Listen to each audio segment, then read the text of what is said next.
Somewhere down deep in horror is this desire to watch the thing nobody else can watch. Yeah. Right? Or to have seen the thing nobody else could stomach. Yep. When we showed it, we gave people a merit badge if they stayed all the way through it. And it has a Wilhelm scream in it. I'm shocked by that. Yeah. Because I'm an aficionado, as you know. I do. Normally, when you talk about not wanting to see a movie again, it's because it's terrible. That's not quite what we're talking about today. Welcome. This is the Fright Club podcast, and she is Hope Madden. He's George Wolf. And this is the 200th episode. How did that happen? What the heck? It's 200. We've got a great topic, got a great special guest, and this should be fun. Because we had a great topic last time. One of our favorite topics of the year. That's we did right. Skeletons in the Closet, and we had the fun of doing it live on StreamYard, yes. which is fun. And man, people got into it because it's the one time we really celebrate bad movies. It is. Because it's super fun. What we do is we look at the Oscar nominees every year, and then we go back because you can always find countless bad horror movies, especially because Gary Oldman gets nominated so often, and he's made so many. But it's always fun, and people enjoy it. And actually, I think it was fun to do it on StreamYard because our cat made an appearance, and people much preferred her to us. Right. She was the big star. Yeah. People were typing movies, Gary Oldman, cat! So, yeah. There was a Velma sighting. Velma made an appearance. Yeah, that was fun. Thank you, as always, for the feedback. We always have a bunch of fun doing it on StreamYard, which we may do again. I mean, we're hopeful that we'll be back in front of a live audience at Gateway soon. Yep. Fingers crossed. You never know.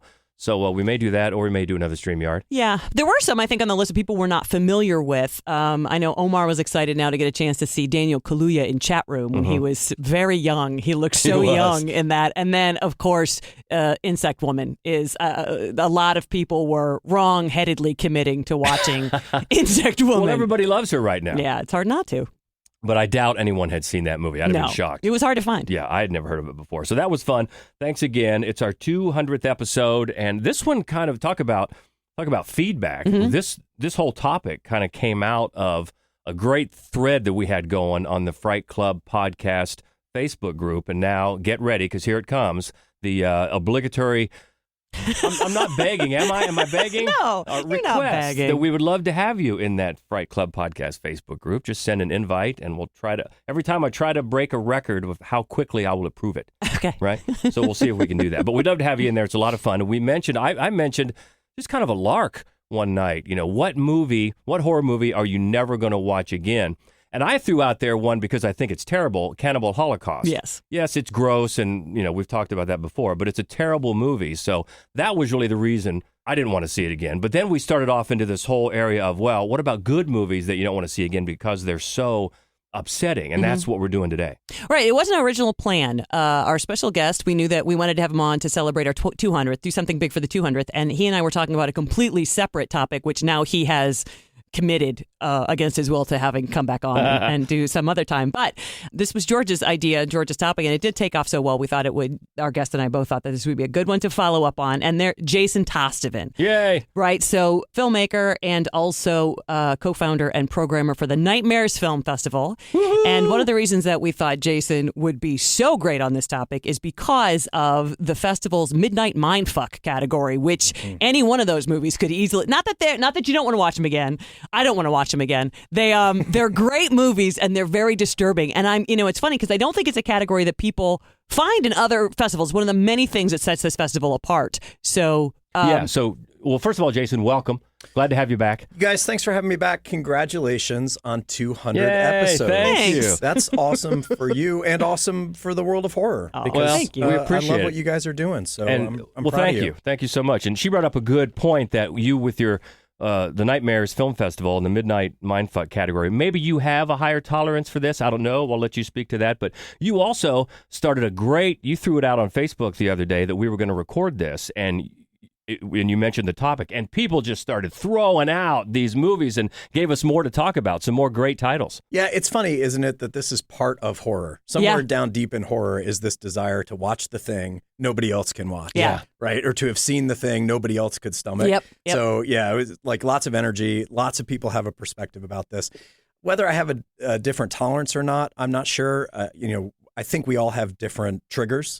Oh, yeah. And I know what mine are. And I know we'll talk about them and what for each of us. But that's part of the interesting thing, too, is sharing with the community. Hey, this is the thing that really bothers me. Oh, that doesn't bother you. That bothers me. So every year there's one that is the Midnight Mindfuck. And it's always Adam Barney, a fellow film critic and podcaster. He and it's just all around good guy, and he does the film coterie, and he always has gift bags for everybody who stays through the festival because it's a late night show.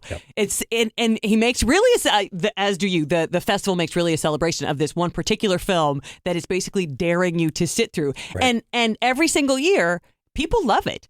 You know, and you get a very specific type of people who stay until 2:30 in the morning to watch a horror movie, but every time they all love it. Well, I think, so let me tell you about Midnight Mindfuck very briefly. So the idea, so Nightmares in general is about discovery by being challenged. So the whole thing is designed that way to give you new experiences that help you find new aspects of film that you love. So in that context, it's not just about shock, the Midnight Mindfuck. Mm-hmm. It's really about pushing your boundary to find out what are the things you like, what's beyond the pale for you. So I think it being contextualized is really important to it. So yes, we often play them at 2 a.m. after a full day of programming. So you're already sleep deprived and don't know what's happening to you. We always pair it with a couple Midnight Mindfuck shorts. Sometimes those are even more extreme than the film itself. But I think it's the dual experience of, wow, this is transgressive, this is pushing boundaries, but also I'm doing it with all these people who are similarly minded, right? Who want to explore something. And I think the very first one, if I'm not mistaken, was Night of the Virgin. That's right. Which, at least for a while, you could also find on Shudder. I remember when it made its way to Shudder, and I was very excited for it to do that. But what are some of the other films? Night of the Virgin was 2016. The year after that, we played Torment, which is based on John Wayne Gacy's The Murders. That was very challenging. I remember watching that. We were on vacation. You were taking a nap, and I fired up the computer and watched that. I'm like, oh, okay. Yeah, wow, vacation movie. That's a new one. Yeah. Then we played Trauma, which is, for me, one of the most challenging movies I've ever watched. Yeah, that's rough. Chilean movie that's politically charged, politically based. And then the year after that, we played 29 Needles. Right. So that was our Midnight Mindfuck lineup. Yeah.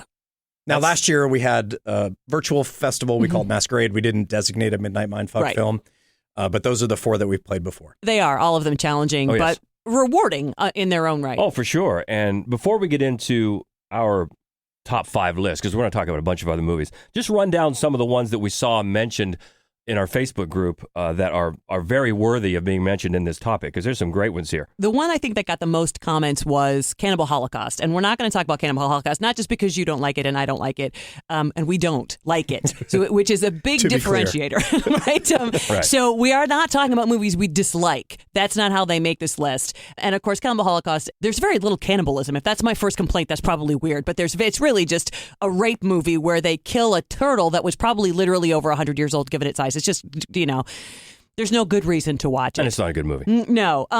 Donovan, weirdly enough, Tusk. He couldn't That's Mad bear Wolf it. Jr. That's right. Yeah. That's the Mad Wolf Cub. Katie had a good one, Blindness. Yes. Now, that's not one that I would have thought of, but when she said it, I'm like, you know what? Yeah, that is a disturbing movie. It is disturbing. And then Jamie's was The Road, which is, I don't know that I consider that a horror film, but it's definitely a grim movie based on my all-time favorite book, by the way. And then after this, all of the rest of these, I have to just fess up, they're all Fright Club movies. That we have shown. They're all movies that obviously we don't have a problem watching again because we said, come, watch them with us. So then mission accomplished? I guess. What we're talking about here? I fudged up, guys. Apologies. So Funny Games, either version, says Brandon. Eden Lake, says Tom. A lot of people hated Eden Lake. A lot of people were mad about that one. Baskin and Hounds of Love, 2 of ours. Antichrist. We Are the Flesh. Melissa Dina pointed that one out, but a lot of people were mad about We Are the Flesh. They were very mad. Teeth, says Katie. I mean, I love all of those movies and would watch all of them, some of them many, many times. Jason, you had brought up another one that we showed is Martyrs. Yeah, that's the lead for me, actually. That's the movie. I will, under the right circumstances, I would watch it, but I will never turn that on myself again. Oh, it's disturbing. That was it. That was and all to I be needed. fair, when we showed it, we gave people a merit badge if they stayed all the way through it. Yeah. That was the only time. That's right. And obviously we should have had it more often and I didn't know. But we did. We made up merit badges to everybody who came and stayed all the way through. I love that. Yeah. Because it is. I mean, it's a challenging film. It's a great movie, though. Unlike some movies that you don't want to sit through a second time. Martyrs is a great movie. Yeah, we enjoyed that one. So We'll try to, I guess all we can say is that once we get back to being in front of the live audience, we'll try to keep up this bar. The bar has been set, and we got to keep it up. So those were great. Those were all mentioned by the Facebook group of Fright Club Podcast, by the way. Hint, hint. So we've got a bunch, though, when we talk about our 5. And I know, Jason, you had some others, too, that we wanted to talk about. They were kind of like under the radar. Yeah. Yeah, I can just mention them up front, and then we can maybe draw some comparisons as we go. But my list is a little different from yours. Leads with Martyrs. Mm-hmm. Next is Megan is Missing. Yeah. After that is a movie called Victim that I know we were talking beforehand. This is like a pretty underseen movie. Yeah, we have not even heard of that. I think for premise, I strongly recommend that people see it. Okay. And then lastly, where we overlapped was Irreversible. Right. Oh, yeah. We'll definitely talk about that. But yeah, Victim, and you said it was from 2010, so it's not that old. But it's certainly slipped under our radar. Oh, yeah, we're going to have to find it right away. Yeah. Yeah, I don't really know. I don't know if it got a theatrical release. I don't even really remember. I might have seen it in that halcyon time of Netflix when it had all the really cool shit, which was about 2 years. Yeah. But yeah, I don't want to ruin anything about it for anybody because the premise is the thing that makes it so interesting. Mm-hmm. Absolutely. Okay. Yeah. And again, the one we're talking about here is called Victim. It's from 2010. So we're eager to see it just one time and then never watch it again. That's right. Yeah. We're looking forward to it. And we'll talk about Megan is Missing here for a second because, as I was saying earlier, my top 4, I had it without, like, at the drop of a hat. I knew immediately. I didn't know, honestly, any of them could be number 1 because I'm equally committed to not watching them again. So and I didn't rewatch them to decide where they were going to land, true to the theme. But number 5, I wasn't sure because there were so many movies that I felt like could have gone in there, but that weren't, to my mind, really excellent films, right? And so Megan is Missing and a Serbian film. These are the two that went back and forth for me for number 5. Mm-hmm. And Megan is Missing, this is going to seem weird, I suppose, but for me, and I think Megan is Missing is the first one I thought of when the topic came up. I know for a fact, under no circumstances would I watch that movie again. And when I had to decide which one to go with, for me, I feel like I don't know what the point was. Exactly. And I guess Megan is Missing. That's where I had to finally draw the line is like, in the ones that we're going to talk about, I think that's a valid question for almost all of them. Why did somebody feel like they had to make this? Mm-hmm. And for a Serbian film, which we'll talk about in a second, it's probably more of a mess of a movie, but I certainly understood the reason to make it. Megan is Missing. I don't even think you could call it a cautionary tale because do we need to be cautioned about this? Is there anybody who doesn't know this is a possibility? It was just grim upon grim. It got worse as it went on. It's not like it was a badly made film. It wasn't. And so anyway, when I decided to draw the line, that was how, strangely enough, Serbian film got the nod. All right, so let's dive in then at number 5. It's the aging porn star agreeing to participate in an art film to make a clean break from the business. From 2010, a Serbian film. Bravo, bravo, bravo. This one, legendary in this type of discussion. For what it's worth, I probably would, if I get a vote I would vote for this over Megan is Missing as well. Megan is Missing didn't bother me as much as it did you, although it's rough for sure. Oh, God. But this one, you're right. I see, much like when I was watching Trauma for Nightmares Film Festival, I see the point. I see the political statement that he's trying to make, and I think that makes it worthwhile. You know, it's funny. When we very first talked about taking Fright Club Live to Gateway Film Center, Chris Hamill just said outright, didn't even ask me, said outright, under no circumstances are you allowed to show Serbian film. And I'm like, I don't think that's going to be an issue. I don't want to have to see it again. It's so over the top that it's almost comical. And I think for me, it boils down to the title, right? It's a Serbian film. It's a film about people who survived the war in Serbia, and they're saying to us, do you know what we saw? Do you know what we did? Mm-hmm. And, it's like our dads, us, every adult man we know saw and or perpetrated such heinous things. Will never be a normal country again. And that, I think, is what this movie is. And I don't know that they're successful in it. Mm. But I certainly was like, oh, my God. Yeah, because not only that, if you can stomach reading about actual atrocities in that war, they are much worse than this movie. I don't know about that, but they're bad. It's bad. Yeah. It's bad. I think you're right. I think that is the intent. Well, here's what I know. It's the stated intent. Mm-hmm. Sure. Right? So I know that's what the filmmaker says it's about. Mm-hmm. And I think you can assemble that point of view from pieces of the movie. Mm-hmm. So I watched it for this. Sorry. So you had not seen it before. I had not seen it before. I could watch it again. This would fall on my list of, I wouldn't watch it again because I just didn't think it was that good. Right. It didn't work. It was you said a mess. That's exactly what I thought. This movie's a mess. It was either a misfire of a satire or a badly done serious movie. Okay. And I couldn't decide which one it was trying to be. Out of the gate, I thought, well, this is clearly a satire, right? The lead's Milos, his wife says to him, it's like a comic book for adults talking about porn. Right. And I thought, oh, she's talking about the movie. Right. But then it didn't really stick to it. Mm-hmm. So now I was trying to describe this to Christy, my wife, and I said, like, you can never watch this. I mean, of course you can, but I'm recommending that you never watch it because the things depicted are among the most heinous acts that you could commit. But I never connected. And you made me think, Hope, of something when you said Martyrs is a great movie. And I thought, yeah, that's why it's so powerful. And that's why I can never watch it again. Yes. Yeah. Because it's good. I'm connected to the people. Oh my God. I understand their motivation. And the suffering becomes real and human. Oh my God, yeah. And that's I think you helped me realize that is my filter for what I won't watch again. Sure. No, I think that makes sense. That's a good point. I don't want to go too far off the rails, but we were just talking about this at lunch today. That is why Funny Games, either version, is not on my list here because that, I don't want to spoil anything, the one moment in the movie, as much as I like it, I really like it, that one moment that is much discussed took me out of it. It took me out of it too much. And of course, I think that one moment is genius, but that's the make or break for that movie. Yeah. Either you're cool with this or you're not cool with this. But it's a funny thing, if you just talk about filmmakers in general, I think Michael Haneke, he's one of those people. He makes a lot of movies you can only watch once, and then that one he made it twice. So, but even the ones that aren't even borderline horror, something like Amor, I'll never watch Amor again. Yeah. It kills me, and it's because he's such a fantastically, unbelievably talented filmmaker love his stuff, but that he kills you every time.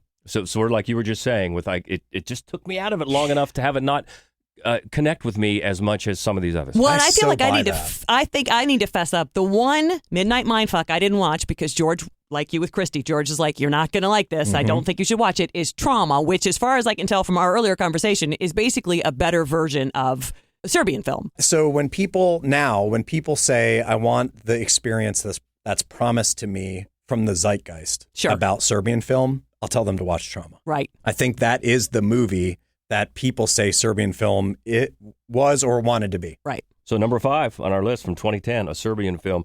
Going up to number 4, this is from 2007. And it's based on a true story, awful true story, of suburban housewife Gertrude Beniszewski, who kept a teenage girl locked up in the basement of her Indiana home during the 1960s. It's an American crime. She needs to be punished. How long until Sylvia's out of the basement? Until she learns her lessons. Did anyone order you to hit Sylvia or tie her up? What are you, chicken? If Mama said you can. Did you do anything at all to help her? Wouldn't come between Gertie and her kids. She don't like it much. I don't understand. Why did you do it? There are things in life we have to do, whether we like it or not.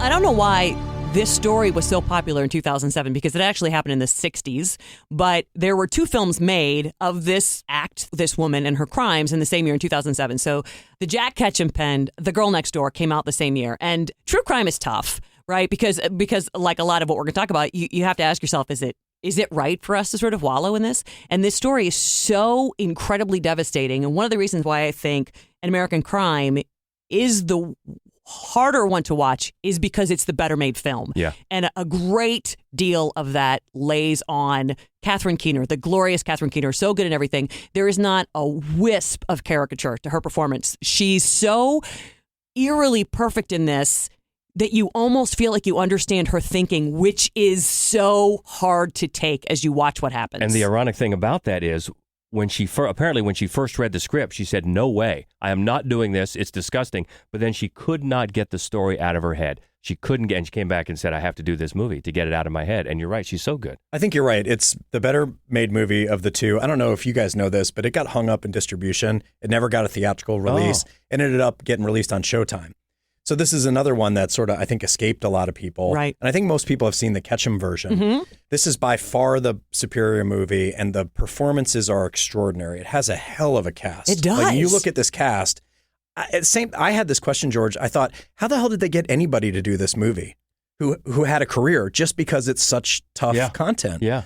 Performances are amazing. I can't imagine living in these people's heads as great performers have to do. I know. To bring them to life, and especially the mom. This is the heart of the hardest stuff for me to watch. Yeah. So children imprisoned with monster parents is the scariest thing for me because it's real. I mean, it's happening everywhere. Yes. And then, this story is real. Right. This one has like a pretty nefarious badge for me, which is like the real story is scarier than any of the movies and any of the books. Yeah, it's horrible. So when you read about what really happened, you just can't capture all of it in the movies. And it's truly horrifying. You know what? One of the things I think is the most fascinating about this is that Tommy O'Haver, who made it, the movie he made prior to this, which got him the clout to make whatever he wanted to next, right, was Ella Enchanted. Wow. Did you shake that off quickly? Yeah. Damn. It took me 2 times to make it all the way through this movie. And that doesn't happen very often. And it is just because it's so incredibly realistically told, which is one of the other things that I don't have anything against The Girl Next Door. And I don't particularly want to watch that one again either. But it's told in a flashback of nostalgia. And not all of the performances are particularly good. None of them are as good as they are in this movie. And so it really makes it feel much less like a gut punch. This movie will kill you. Yeah. And you bring up a good point, Jason, about everybody has the things that trigger them. Mm-hmm. And I can definitely see that in this movie because your window is through the child and she's been left there to be taken care of, and she's looking for care. She's looking for guidance. It's almost like a puppy dog that keeps getting beaten, still is coming back and looking for some sort of empathy and gets none. Yeah. Well, it's Elliot Page that plays the older of the two, and I think it's a really strong performance because basically she's the older sister and her younger sister is crippled, and there's nothing else they can do. Their parents are gone, but she's so much more hampered. She can't just run away. I feel like the performance is really strong because you can just see that struggle taking place inside this kid's head. Yeah. So well done, so effectively done, and a reason why you don't want to watch it again, and that is An American Crime. From 2007 up to number 3, this is one Hope you just watched the other night. From just a couple of years ago, it's a young Jewish boy somewhere in Eastern Europe seeking refuge during World War II, where he encounters many different characters. The adaptation of the famous novel The Painted Bird.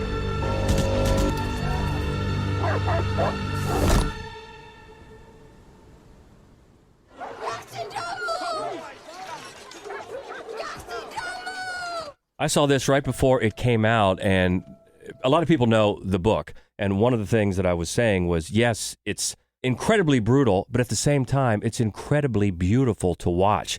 The cinematography, the framing of this movie is fantastic. And you agreed as well, because I watched it the first time on a computer screen, but I wanted to make sure that we watched it again on the bigger screen that we have, just to appreciate that part of it. Yeah, this is one that, and I think part of the reason that it is so punishing is because it's so long. Now, the content is very punishing, but also the fact that, it's nearly 3 hours long, and you're just like, and it's just this little boy's journey. And what it reminds me of is a combination of Come and See, the World War II Nazi film, and Beasts of No Nation.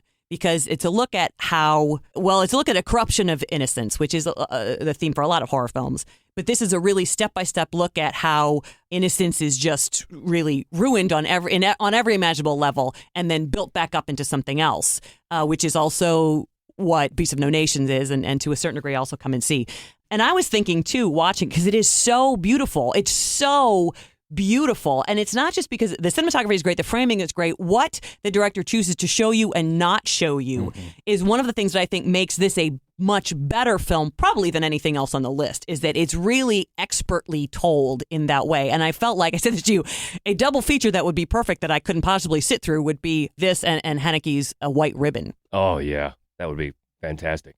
But and the other thing about this movie is that the depravity never stops. No. It just keeps coming. 3 hours, and that's what makes it such.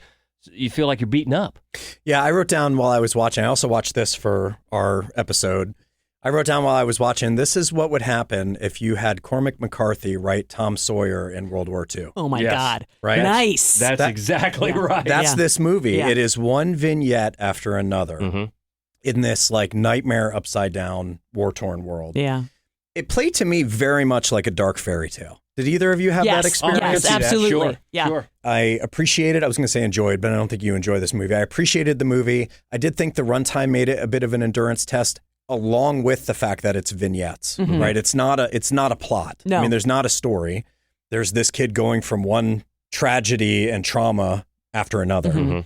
There is I shouldn't say that. There is a story. I mean, it's got an arc. It was like a relentless tone poem to me. Yes. And I think for the difficult content, for the runtime, I would never watch this again, but I can recommend it. Yes, I felt the same way. And it's funny, I assign the reviews for Mad Wolf. And this came up, and I apologize if this makes me, I know this makes me a literary dumbass, but I was not familiar with this book. I'd never heard of it.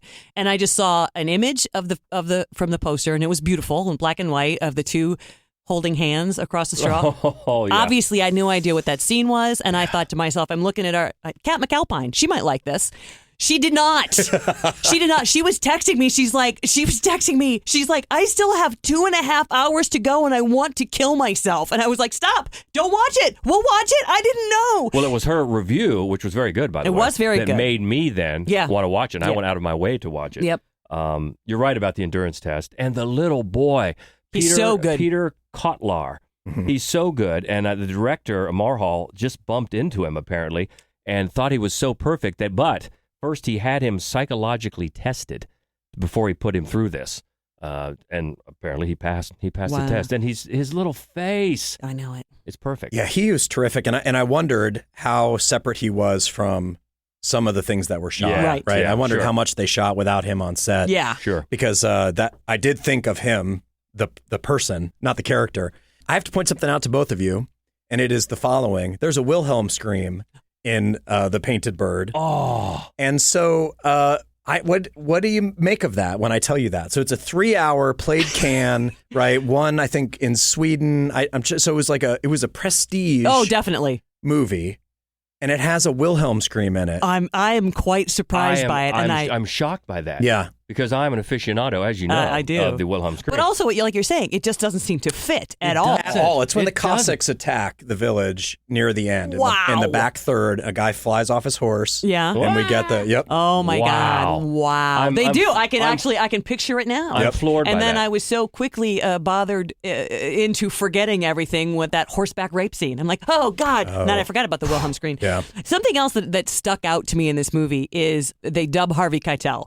And what was that about? Thank you for bringing that up. It was very weird, and you see him, but you don't see his mouth at first. But you hear this voice with this perfect Polish accent. And I'm like, ooh, that's not Harvey Keitel. That sure as hell is not Harvey Keitel. And then of course they dub him the entire rest of the scene. Now and the sync is super off. It's very for a couple off. of the scenes. Yeah, it really is. And yeah, I thought the same thing. I mean, I'm not gonna. He probably has still a very thick New York accent, no matter what language he's speaking. So maybe they felt like, if you get Harvey Keitel to be in your movie, you probably just say yes. But it was weird. Well, it stood out. The other interesting thing about you talk about the vignettes, as the boy goes along with his journey, you keep seeing these recognizable actors. Yes, it's Harvey Keitel, it's Julian Sands, right? It's I mean, Stellan Udo Skarsgård. Udo Kier, you expect. Yeah. Right?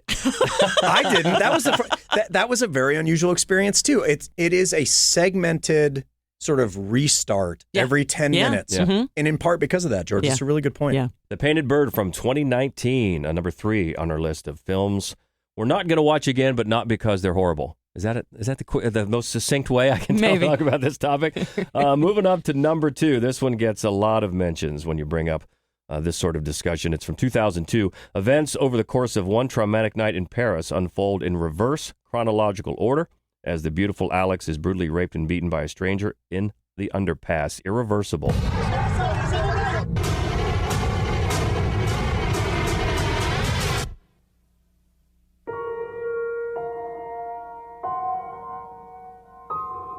Okay, guys, so there are multiple reasons why I won't watch this movie again. It starts with what we talked about a few minutes ago, which is it's a terrific movie. Mm-hmm. It's incredibly well made. Yeah. It's got a really interesting style design. It's told in reverse order, reverse chronology. So that's one of the reasons it's really well made, so I really connect. It's got a infamous one-take rape scene that is almost impossible to get through the first time. I'll never watch that part again. There are also, I think, some problematic parts of this movie that have not held up in time that I probably won't pay money to watch again because of that. But there are multiple layers here for me about why I won't watch this. I wanted to ask the two of you if you knew that this movie connects directly to Noah's previous movie and his subsequent movie. I thought people might be interested to you know about that? Yeah, I did because I'm more of a Noe fan, I guess. Hope you're really not. So I've seen more of his films, but yeah. I mean, it connects back to I Stand Alone. Mm-hmm. Am I right there? Yeah. Yep. Yeah, because the butcher's in it. Yeah. Who is the character from that movie. Right. And then the closing scene uses the same music from Enter the Void's opening scene. Sure. So it really just flows right into it. And there are a lot of thematic, I mean, across all of his work, but there are a lot of thematic I'm glad you brought up Enter the Void because now there's one I wouldn't watch again just because I don't think it's a very good movie. It's too much. Agree. It's just too much. Yep. This one, I agree with you. It's very well made, and these two, and even though the rape scene is the one everybody thinks, that opening scene where they beat the guy. Oh yeah. My God. And how they I thought they did a pretty good job showing his smashed face as far as effects goes. That one's unsettling. It's so realistic, aren't It they? is. All the violence is really, really realistic. I think, Hope, I don't want to step on you, but I think the thing I would recommend the reason I would recommend this to people is because of its infamy and its craft, but also because it's this extension of New French extremity. Sure. That's not usually considered in the core, but it's totally in the same category, right? Yeah. It's exploring it's violence, it's sex, and it's psychosis. Yeah. Right, which are the three cores. Yeah, you and I have talked about this. We talked about this a long time ago, like 10 years ago, and we helped a program in Asia Extreme. Mm-hmm. That really, my favorite subcategory is French Extreme. I loved the first like 10 years of the 2000s as my favorite sort of subcategory of horror films. And Gaspar Noé, all of his films for me are unwatchable a second time. Even Climax, which is probably the least sort of punishing, but it's the sound design. He designs it so that you just want to like take a bath. Sensory overload. Yeah, he really does. And it took me many years to make myself watch Irreversible. And I remember the whole time just thinking to myself, I'm not sure how he manages that where he does it in reverse chronological order. How does he get from scene to scene? But he's got this whirling camera. It works beautifully. It's beautifully crafted. He basically there are like 6 sentences that just come back up in a different way, in a different context. But he's just got certain obsessions that he is going to beat you to death with throughout this movie that I think is interesting and to a certain degree problematic. The rape scene, I cried and I was literally sick to my stomach, and I remained sick to my stomach for a very, very, very long time. And this never happens to me. That it was just one of those things I couldn't get out of my head. When I was falling asleep, that would wake me back up. I think I'm PTSD from this movie. Well, you admit that's one of your triggers, so that if this doesn't trigger you, there is something fucking wrong with you. It's incredibly But you her knew that going in. performance. Oh, I did. That's why you took so long to watch it, because I had told you, and at one point I said, "Well, if you want to watch it, I will tell you when it's coming." But does that? Yeah, you can't not watch that scene. There's not really a reason to see Right. the film. And Monica Bellucci is unbelievable. And Oh. and of all the films that we talked about, how hard it must be to play these roles, Catherine Keener in particular, I cannot imagine how she did that. I can't imagine how she managed that just unrelenting scene. But I do think that it's a really well made film. I have some concerns with it outside of just the horrifying nature of it, but it's an amazing film, and I think it's his strongest. I agree. And going back to Bellucci, Gaspar Noé said that he had no idea how long the scene was going to last. He said that was totally in the hands of Monica Bellucci and the actor playing her assailant. The whole scene was in her hands. Even the guy who was playing the rapist was at her service.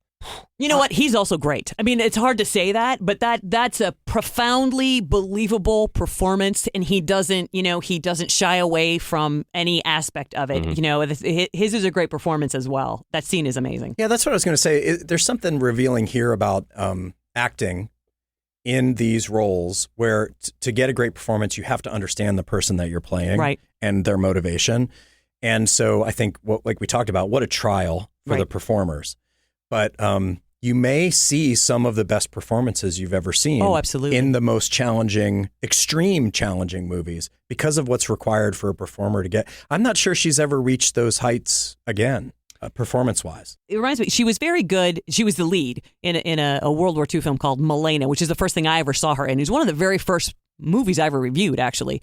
But other than that, I've not seen her. She's rarely the lead, I think, in anything. She's done a lot more small parts, at least that American audiences have seen. Yeah, but I think you're right. I don't think we've seen this level of skill from her. And it's an interesting character in that it's not an interesting character. And so that's one of the issues that I had with the film is that the only female character in the film, she exists as an object of sex. She only has sex or discusses sex or is raped. And there is nothing else. The only other thing about it is that she's pregnant and didn't know it, which is a result of sex. I mean, that's the only thing she represents in this film is an object of sex. And in other films, I would have a bigger issue with that. Given the point of this movie, I can see where it's not necessarily just a sexist filmmaker. It is the point of this movie is sort of our baser instincts in terms of sex. But it is a little bit of a fault for me. Well, from what I understand, this movie was the result of, originally the plan was to make a movie with Monica Bellucci and her real life husband, Vincent Cassel, who's in this. And in their discussions, that movie eventually became Love, but then they steered off into a different direction, and that's the movie that became Irreversible. Mm-hmm. That's a really good point that you make, though, about the female characters in this movie. But it's interesting, though, that if that story's true, the original intent was to explore marital love and sexual love in such an explicit nature, because that's 3D what he nature. Does. Yeah. I mean, it is coming at you. Hey-o. Hey now. But that's Irreversible from 2002, our number 2. You know, Gaspar Noé had to be in there somewhere on this list. Moving up to number 1, this is inspired by horrifying true events, apparently. It follows Torre, a young lost soul involved with an underground Christian punk movement who falls in with a dysfunctional family who test his seemingly unwavering faith. From 2013, Nothing Bad Can Happen. Und du bist bei mir.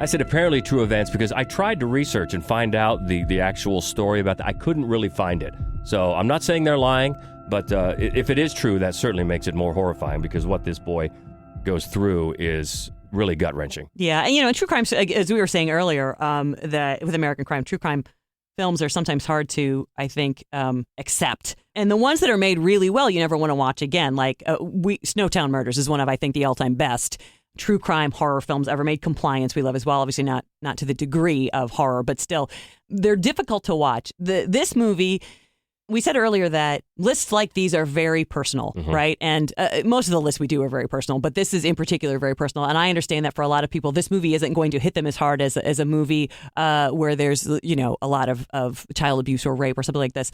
This movie kills me. This movie kills me. And I think it's because the way I grew up, you can't really say a profoundly Christian upbringing anymore because it means something totally different. But my family, like regardless of me as an adult, I grew up in a family that deeply loved Jesus, right, as the guy we just didn't deserve. And that's really how I think we grew up seeing him. He's this guy we just didn't deserve. And that's clearly what Torre represents in this movie. And the fact that this movie doesn't wind up in the way so many of these other movies did, where corruption of innocence, and then at the end, you hate the world because, right? That's not how it ends. That he's forever true to this, and he is martyred, and there is a positive response, right? Something good came out of it. That's what kills me. It's actually easier for me to watch a movie when, in the end, I can hate all of humanity. The tenderness at the center of this movie kills me. Well, that's very self-reflective and very right on. I can definitely see, especially the way you explain it like that. It's totally understandable that hit you so hard. Yeah, I didn't have the same experience. I also don't have the same filters that you do.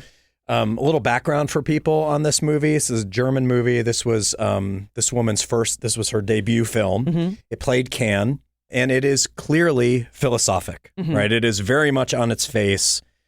I might say, if I were denigrating it, it's film schooly, right? It is very much on its face philosophic. And so when it's strong, it's because of that. And then when it doesn't work, I think it's because of that. So when it's strong, it hits on some of these philosophic questions that maybe are really deeply rooted or we don't think a lot about. And then when it misses, it ends up being a little bit like freshman year in college philosophy. But I think all in all, I really can empathize. I can sympathize with your response, Hope, because it really is the unusual tact that makes this a painful movie to watch. Right. It is for me, I wrote down, this is like finger cuffs logic for the main character who is sort of tortured by this, and that he gets hooked forever believing this is a test of his faith. And so thereafter, nothing can happen where he might bump out of it and go, holy fuck, I don't want to do this anymore. Right now it becomes he's got to prove himself. Yes. And that inevitability was really scary to me. It was, and this, the film in a way, it plays out like Dogville, which the fact that we haven't mentioned Lars von Trier on a podcast about movies you can only watch once is sort of amazing. So here he is. So it's a lot like Dogville, except it doesn't come across like a filmmaker who believes the worst in humanity, where clearly von Trier does.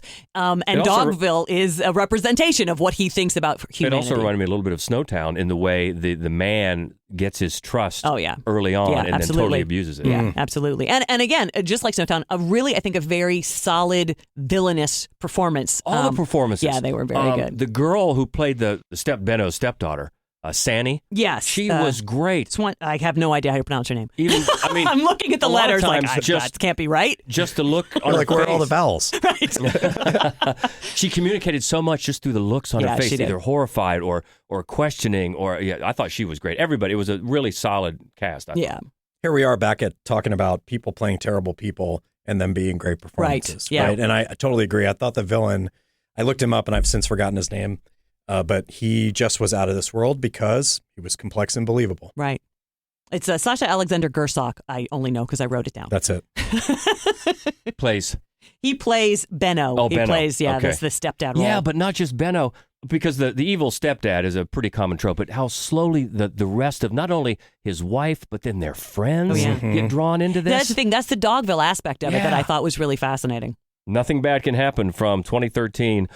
A lot of bad things happen. Yeah. That is number one on our list of good movies that are so disturbing you don't want to see again. So as we've mentioned many times, this is a very personal subject. So we probably have skipped over some that are very personal to a lot of Fright Clubbers. So let us know. We found from social media here, just getting ready for this, how people are really engaged and want to talk about it. So we'd love to keep the conversation going. Either you can find us on Twitter. That's easy, at Fright Club Pod, or the Fright Club Podcast Facebook group. There he goes again. I ought to ring some bell every time that I talk about that. Is a fun way to do it. So this has been a fantastic 200th episode. Jason, thank you so much. Good stuff. Thank you so much for having me back. It was a delight. It was like coming home. I love it. And I love you guys, and I'm proud of you. Congrats on 200, and here's to 200 more. Thank you so much. And we're looking forward to Nightmares Film Festival 2021. Fingers crossed, right? We'll be back to our normal way of... Guys, I think we're in good shape, to be honest. Yeah. I mean, of course, we don't know exactly what's going to happen, but I think there's every indication that we'll be back together in person, which is really the best way to experience it. Because not only the movies, one of the best things about Nightmares Film Festival is the